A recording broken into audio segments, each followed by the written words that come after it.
In this video, I'm going to be repairing the passenger side fog light in my 2012 Nissan Pathfinder. Now this has been broken for a while, you may not have noticed, but as you can see, it looks like a rock or something hit it and it's gotten progressively worse. But now the light bulb's exposed and glass is falling out. So I picked up the replacement bulb at Rock Auto. It's a TYC part, and you can see the part number there. It cost $31.79, and that's a Canadian price. And the shipping on this was $11, so with taxes all in, about $45 to ship from the States to where I live in Canada.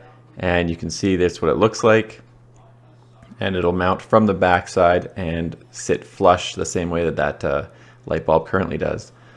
To get started, all we need is a Phillips head screwdriver. So there are two screws located in the wheel well that need to be removed. The first one is down low, and the second one is at the top of the wheel well. It does help to turn your wheel in the opposite direction of the fog light you want to remove. So for the passenger side one, I crank the wheel hard to the left. If you're doing the driver side one, you should crank your wheels hard to the right. There's the second screw that needs to be removed.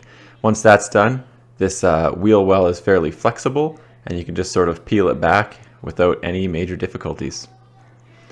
And you can see the old fog light right there.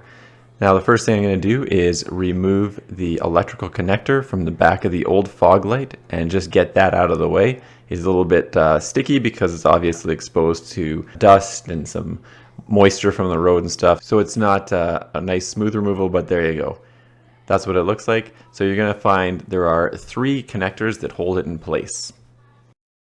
And I'll show you how the connections work on this one that's out of the vehicle, just for a better visualization. There's a metal clip that goes through that piece. There is a bolt that goes through there, and it's 10 millimeter, and a second 10 millimeter bolt goes through that hole. So to get those two bolts out, you need a 10 millimeter socket. If you had a wrench, that would work as well, but obviously the socket's a little bit easier to work with in the side of the car. So I'll remove the one on top first, and I'm not going to videotape the side one because there's really nothing to see. My arm was in the way. Once both bolts are out, you can peel it to the side and pop it off the metal clip and remove it from the vehicle. So there they are side by side. You see it is pretty much a perfect match. The glass is a little bit different. Light bulb might be a little different, but essentially almost identical. So as a visual, because I'm not going to show myself putting these on because all you'll see is my arm, the bolts go through, and there's two little metal clips that correspond to the location of those bolts, and it has to go through those metal clips to hold it all together. So there's everything back in with the two bolts put back in, and you can see the little metal clip there going through the slot in the fog light, and then install the electrical connector back into the fog light. And before closing it all up completely, I'm just going to do a quick check and make sure that it is actually working.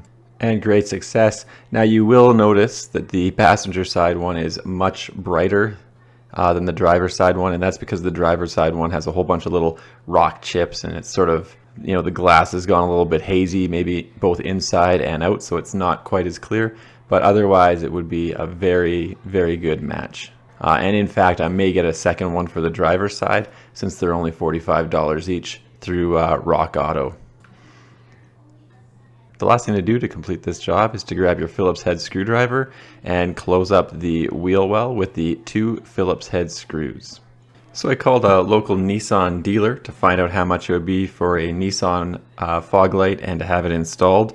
The quote they gave me was $254.49 plus taxes for one single fog light and 30 minutes of labor. Here the labor rate is $170 an hour.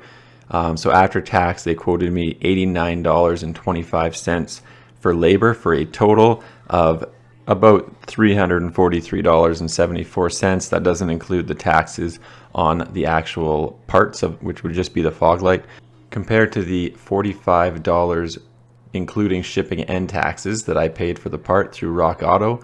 The savings doing this yourself is approximately $300 Canadian for about 30 minutes of work.